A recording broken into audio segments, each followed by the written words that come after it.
I think I'm definitely a maker. That's the place I put myself. I had this really strong feeling to take my land patterns onto the water. So I made a sail. I wanted something that was more performative and would move, and also I could really scale up my work to journey and to be totally dependent on the wind and the tide. I've been looking at all the different patterns on the sail in the same way that I look at the patterns in the land, working with the idea for a different sail stitch on a triangular shape of a sail. I really like that idea of starting with something quite simple, and it can be a simple pattern whether I'm looking at land or sea. I use and I make marks with things that I find on the land, and then it's kind of building up those layers into something, and that might be a repeat of the mark, or it might be layering it with some stitch.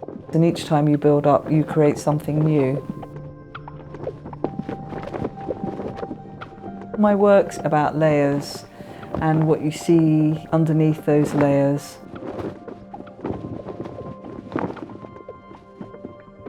I printed my sail stitch pattern with the walnut colour of the land, with some of that kind of deep navy I see in the water in the sea, and the chalk of the landscape, to bring the elements of the land that I love into the elements of the sea.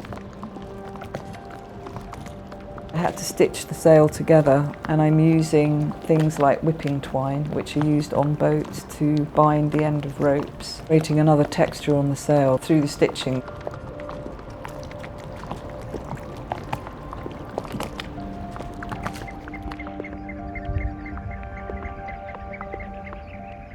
I've been looking what that sail's journey feels like in the landscape and on the seas, different places that I've visited, filming and looking for things that represent something structural or moving on the land, looking for pattern.